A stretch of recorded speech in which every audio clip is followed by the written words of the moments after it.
Hi students, welcome back to home Shri Pandey online classes. प्यारे बच्चों, online कक्षाओं की जो सुविधा आपको मिली है, उम्मीद है उसका पूरा लाभ आप ले रहे होंगे और पूरे अनुशासन के साथ अपनी पढ़ाई में अपने आप को व्यस्त रखे हुए होंगे। हम लोग पिछले वीडियो में असर्टिव और इंट्रोगेटिव सेंटेंसेस के बारे में जानकारी प्राप्त किए थे और उनका डायरेक्ट से इनडायरेक्ट बनाना भी सीखे थे। आज का जो टॉपिक हमने लिया है उसके जस्ट आगे का टॉपिक है, जो काफ़ी इम्पोर्टेंट टॉपिक है और ख़ासकर स्पोकन की दुनिया के लिए बहुत ही उपयोगी और बहुत ही महत्वपूर्ण टॉपिक है। आज का टॉपिक हमने सिलेक्ट किया है इम्परेटिव सेंटेंसेस को। आइए बोर्ड पर देखते हैं इम्परेटिव सेंटेंसेस का डायरेक्ट से इनडायरेक्ट में परिवर्तन।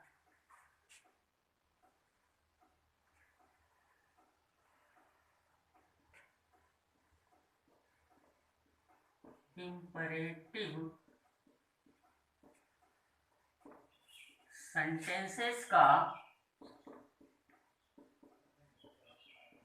डायरेक्ट से इनडायरेक्ट में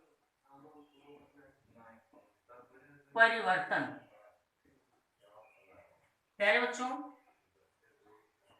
इम्परेटिव सेंटेंसेस का डायरेक्ट से इनडायरेक्ट में परिवर्तन, बहुत ही इत्मीनान और बहुत ही सावधानी के साथ आप देखें वीडियो को और एक एक पॉइंट समझ करके नोट बनाएं और पूरी तरह से जुड़ने का प्रयास करें। लेकिन इम्परेटिव सेंटेंसेस का डायरेक्ट से इनडायरेक्ट में परिवर्तन सीख रहे हैं हम लोग। सबसे पहले जरूरी हो जाता है कि इम्परेटिव सेंटेंस जान लें कि है क्या। तो आपको पता है जी, पता होगा, फिर भी हम आपको थोड़ा सा रिफ्रेश करने के लिए फिर से बताते हैं कि इम्परेटिव सेंटेंसेस होते क्या हैं। मेरे बच्चों, हिंदी इसकी जो होती है इम्परेटिव सेंटेंसेस की, वो होती है आदेशात्मक वाक्य। हिंदी इसकी आदेशात्मक वाक्य। लेकिन एक चीज जरूर बताना चाहेंगे आपको, सिर्फ इसको आदेशात्मक वाक्य के रूप में ही मत लीजिएगा, क्योंकि इसमें निवेदन भी किया जाता है और इसमें सलाह भी दिया जाता है। तो आप डेफिनेशन उसको इस तरह से जाने कि such as sentences which are used to make order, request और advice are called imperative sentences. Clear? Such as sentences which are used to make order, request और advice are called imperative sentences.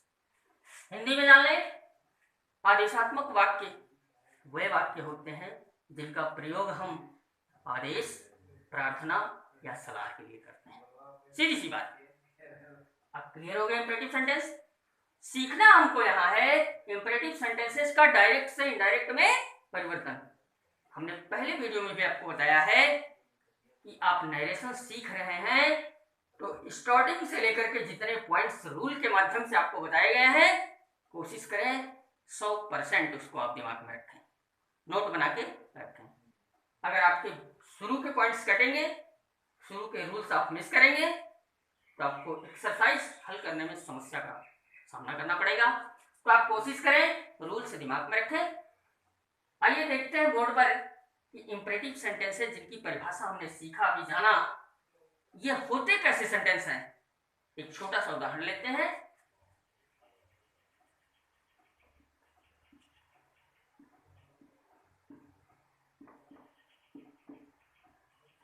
इधर आओ। छोटा सा उदाहरण हमने लिया, इधर आओ। एक खास बात, जो सबसे विशेष बात होती है इम्परेटिव सेंटेंस की, वो आप दिमाग में रखें। It start always with verb. ये हमेशा वर्ब से स्टार्ट होता है।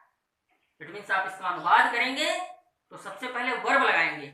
और दूसरी चीज, ऐसे सेंटेंसेज में हमेशा यू सब्जेक्ट के रूप में छिपा रहता है।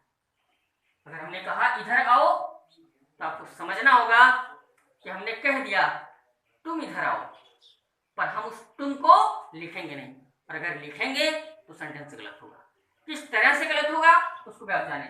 इसको हल करते हैं सीधे सीधे रूल के अकॉर्डिंग। सबसे पहले लिखते हैं वर्ब, यानी आओ यहां वर्ब है तो हम सबसे पहले लिख लेते हैं कम। उसके बाद इधर या यहां बातें की, इसकी अंग्रेजी होती है हेयर, लिख देंगे कम हेयर, कम हेयर। अब ये भी हमने बताया इसमें सब्जेक्ट यू हमेशा छिपा रहता है। आप कहेंगे कि सर छिपा रहता है तो उसको लिख सकते हैं या नहीं? बिल्कुल लिख नहीं सकते हैं। कुछ चीजें ऐसी हैं, अंग्रेजी में आपने सुना होगा साइलेंटेड वर्ड भी होते हैं। लिखना है नॉलेज तो पढ़ रहे हैं हिंदी में ना से, लिख रहे हैं के से, तो कुछ साइलेंट होते हैं, लिखने में उनका रोल होता है और पढ़ने में नहीं होता है। उसी तरह से कुछ ऐसे हैं जिनका रोल पढ़ने समझने में होता है पर लिखने में नहीं होता है। ठीक वैसे ही उदाहरण है कम हियर, यहाँ छिपा है यू। आप सपोज करें अगर आप इसको लिख देते हैं कि तुम इधर आओ तो सीधे सीधे अर्थ का अनर्थ होगा। किस तरह से? अगर आपने लिख दिया तुम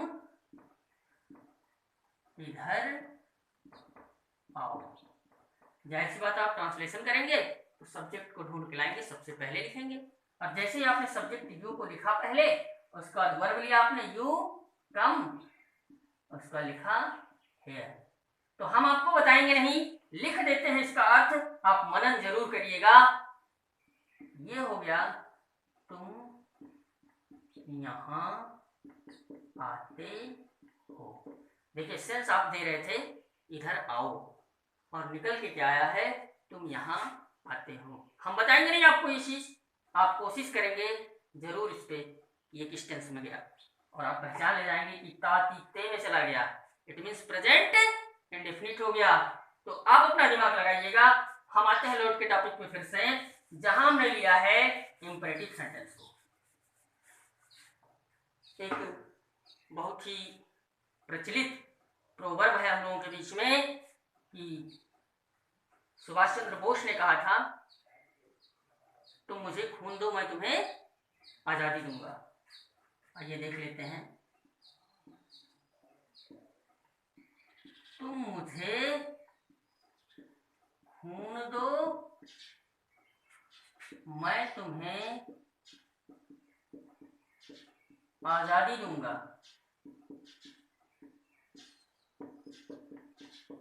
बहुत ही पॉपुलर स्टेटमेंट है, लगभग सभी लोग जान रहे होंगे। पर हम आपसे पूछना चाहेंगे कि ये सेंटेंस किस तरह का है। आप अगर विचार करेंगे इस पे तो जरूर वहीं पर पहुंचेंगे आप कि ये इंपरेटिव सेंटेंस के अंतर्गत है। लेकिन सब्जेक्ट लिखा हुआ पहले, अब गौर करेंगे, तुम लिखा है पहले, तुम मुझे खून दो, और जैसे ही आप इसको बनाएंगे तुम मान करके लिख करके, वैसे ही इसका अर्थ गलत हो जाएगा। आपको बनाना होगा मुझे खून दो मैं तुम्हें आजादी दूंगा। गिव मी ब्लड, ट्रांसलेशन क्या होगा इसका? गिव मी ब्लड, ये बनेगा give me blood, I will give you freedom. Give me blood I will give you freedom. अब गिव मी ब्लड इसका अर्थ निकाल के बता दो हमको। गिव मी ब्लड, मुझे खून दो, मुझे खून दो, बना कि नहीं बना? अब इसका अलग कर लो, I will give you freedom, मैं तुम्हें आजादी दूंगा। अब मुझे खून दो ये इंपरेटिव हुआ कि नहीं हुआ? आप समझ गए होंगे ये इंपरेटिव हुआ, मुझे खून दो ये इंपरेटिव हुआ। अब हम चलते हैं अपने सेंटेंस पर, जहां हमने लिखा पहले इधर आओ कम हियर हो गया। एक सेंटेंस और ले लेते हैं,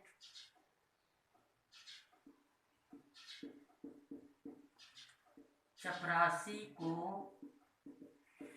बुलाओ। चपरासी को बुलाओ, इसमें वर्ब कौन है? कोशिश करें आप पहचान के बताएं को, वर्ब कौन है इसमें? चपरासी वर्ब है, को वर्ब है, बुलाओ वर्ब है। तो आप कोशिश करके आप जान सकते हैं चपरासी तो वर्ब नहीं है, को वो भी वर्ब नहीं है, तो फिर बुलाओ वर्ब है ना। इसकी अंग्रेजी कॉल, कॉल मीन्स बुलाना। आपका ट्रांसलेशन बन गया कॉल द प्यून। क्लियर है, कॉल द प्यून। इस तरह से ये इंपरेटिव सेंटेंस हमने देखा।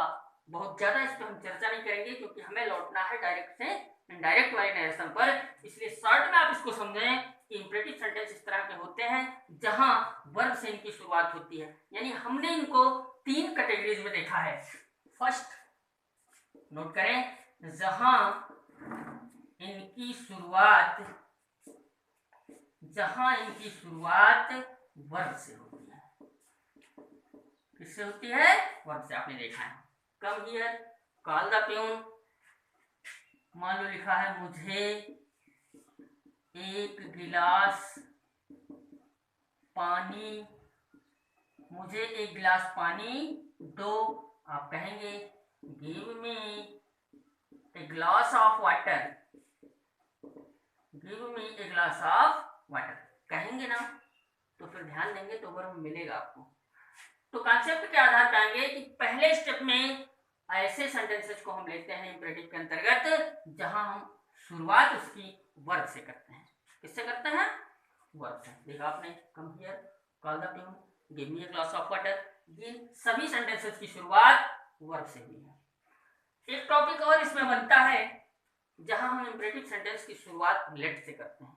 तो आप जरूर एक चीज जानें कि लेट का प्रयोग हम इंपरेटिव सेंटेंसेस में ऐसे वाक्यों के लिए करते हैं जहां वाक्य के हिंदी वाक्य के अंत में दो आया रहता है लिख करके। क्या? दो।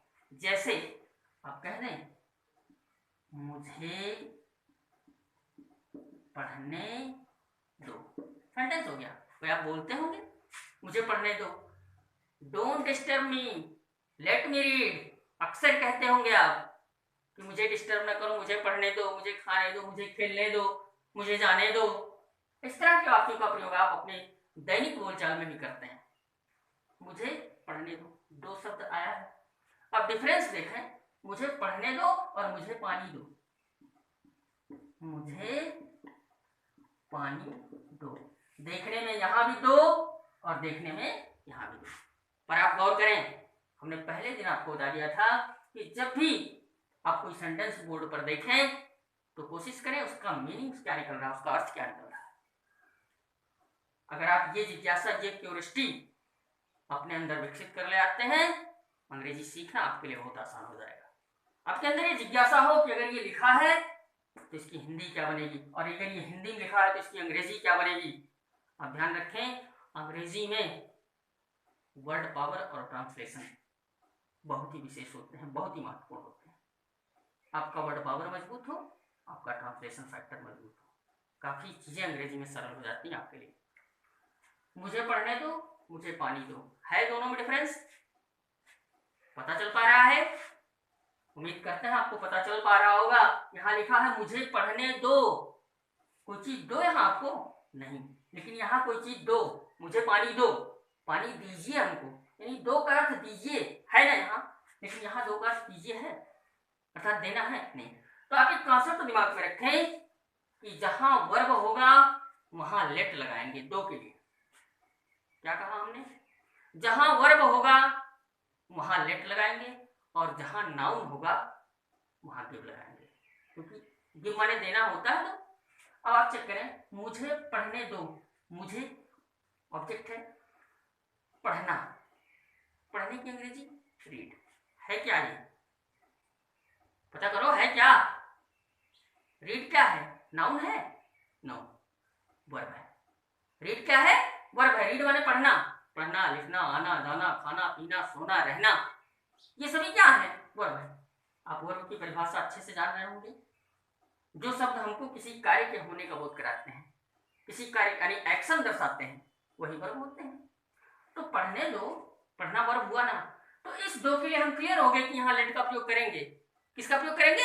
लेट का। देखो, let me read, let me read, और यहां मुझे पानी दो, give me water, give me water, है ना क्लियर?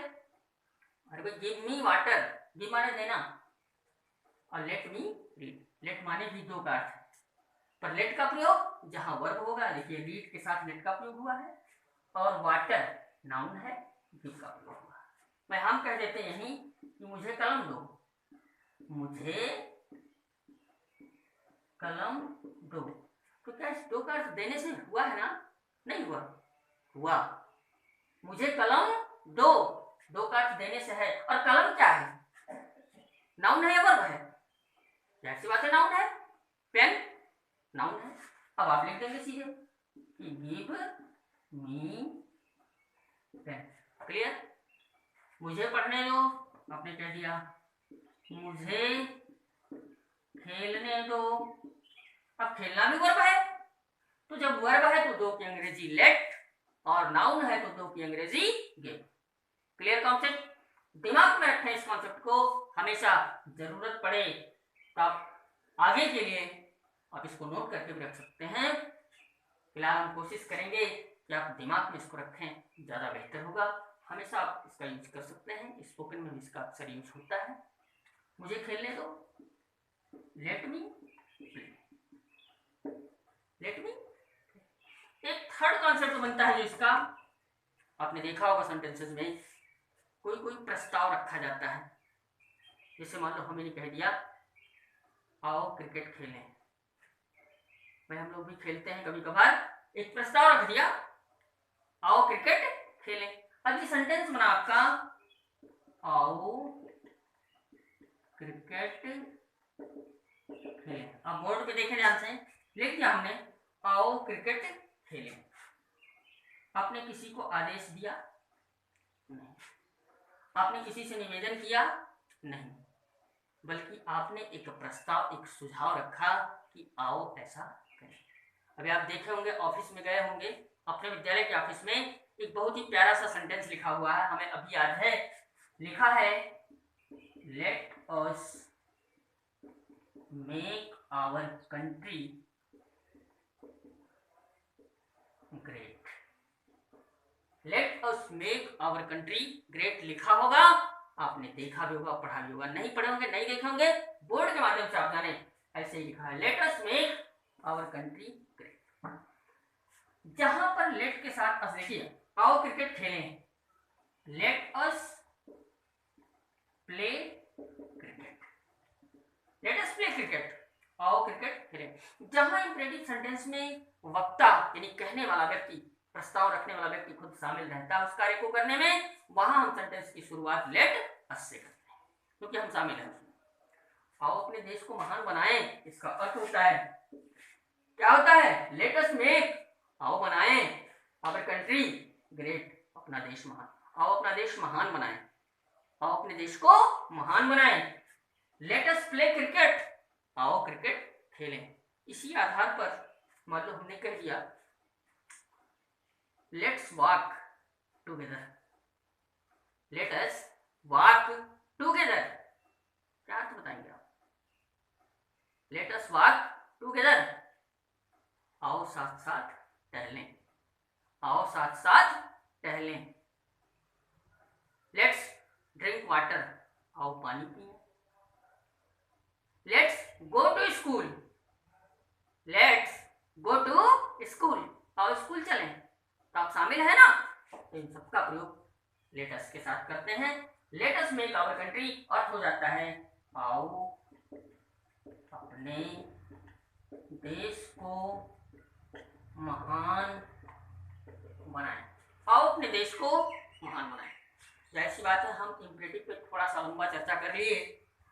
फिलहाल आप रिफ्रेश हो चुके होंगे, अब सीधे हम पहुंचते हैं अपने बेसिक रूल पर, जहां हम लोग सीख रहे हैं नरेशन के अंतर्गत पार्ट 6 का।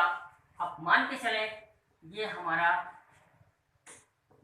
नरेशन पार्ट 6 होगा।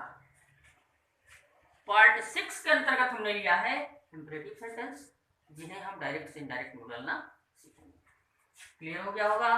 आप अपनी जानकारी के लिए नोट कर सकते हैं, इसको दिमाग में रख सकते हैं, और इस आधार पर आगे के जो भी सेंटेंसेज आपके होंगे उनमें आप डायरेक्ट से इनडायरेक्ट कन्वर्जन में सहायता ले सकते हैं। मिटा देते हैं।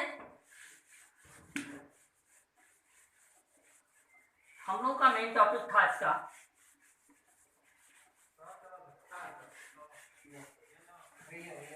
मेन टॉपिक हमने लिया इंपरेटिव सेंटेंसेस का डायरेक्ट से इनडायरेक्ट में परिवर्तन। एक बेसिक रूल बता के छोड़ते हैं। बेसिक रूल में आप रखें 3 सेंटेंस। यू आर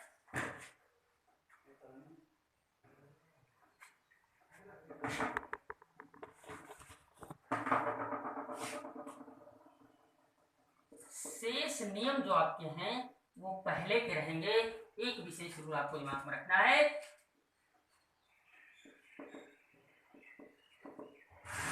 कंजंक्शन के रूप में टू का कंजंक्शन के रूप में टू का प्रयोग। और ये रूल फर्स्ट था। आप इसके अंतर्गत रूल सेकंड रखें दिमाग में, रिपोर्टिंग वर्ब को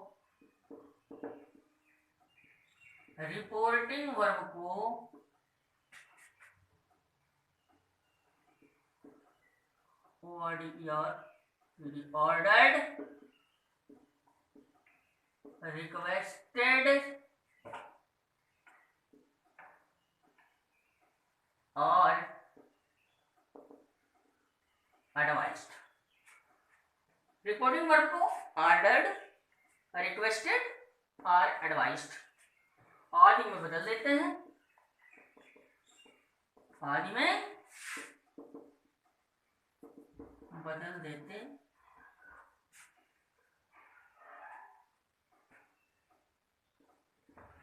टू लगाकर सीधे सीधे स्पीच को जोड़ लेते हैं। कुछ नहीं करना विशेष, आवश्यकता अनुसार आप ऑर्डर्ड का प्रयोग करें, रिक्वेस्टेड का करें, एडवाइज्ड का करें। उसके बाद कंजंक्शन टू का प्रयोग करें, सीधे रिपोर्टेड स्पीच के भाग को ऐड कर लें। एक उदाहरण लेते हैं, आसानी से आप समझ जाएंगे। मान लो सेंटेंस है the teacher said to the students. The teacher said to the students work hard to get success.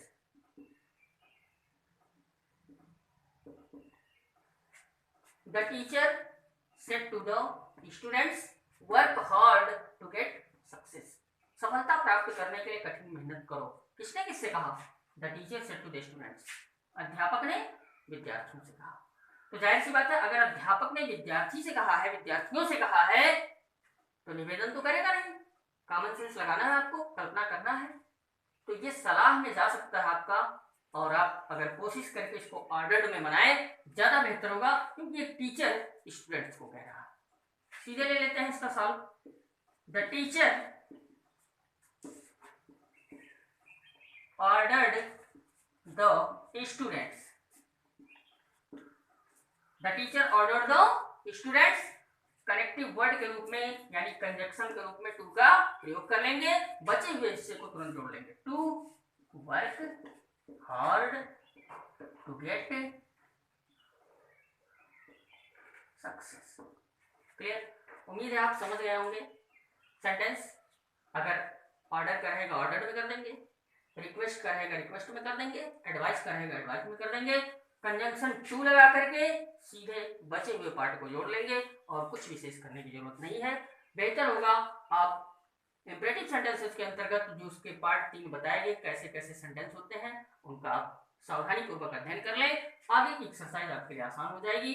आज के वीडियो में बस यहीं तक, फिर मिलते हैं अगले वीडियो में इसके कुछ एक्सरसाइज को लेकर के और आपको चेक करने के लिए कुछ डिफिकल्ट सेंटेंसेस के साथ। तब तक के लिए